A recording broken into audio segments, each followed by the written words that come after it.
এইভাবে আলু চাক চাক করে কেটে তারপরে ডিম ভেজে টুকরো করে যদি রান্না করা হয় সেই তরকারিটা আসলেই খুব মজা হয়। এবার আমি গ্রামে যেয়ে এরকম একটা তরকারি খেয়েছিলাম, তরকারিটা আমার কাছে খুবই মজা লাগছে, তাই আপনাদের সাথে শেয়ার করলাম।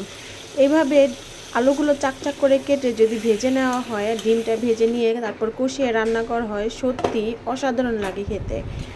এখানে যেহেতু আলুর তরকারি পানিটা একটু বেশি থাকবে, পানিটা বেশি না থাকলে তরকারিটা সিদ্ধ হতে, তারপরে আপনারা তো সবাই জানেনই আলুতে ঝোল টেনে নেয়, ডিমেও ঝোল টেনে নেয়, তাই এখানে একটু পানি বেশি করে দিতে হয়। দিয়ে তারপরে ডিমটা সুন্দর করে দিয়ে লাস্টে যদি একটু জিরার গুঁড়ো আর ধনিয়া পাতা ছিটিয়ে দেওয়া যায়, মাশাআল্লাহ, খেতে খুবই মজা লাগে। এত সুন্দর একটা রেসিপি সবাই একটু ট্রাই করে দেখতে পারেন, সত্যি কথা বলছি ভালো লাগবে। ভালো লাগার মতোই একটা তরকারি, যেহেতু আমি খেয়েছি আমার কাছে ভালো লাগছে, আপনারা সবাই ট্রাই করে দেখতে পারেন, ইনশাল্লাহ ভালোই লাগবে।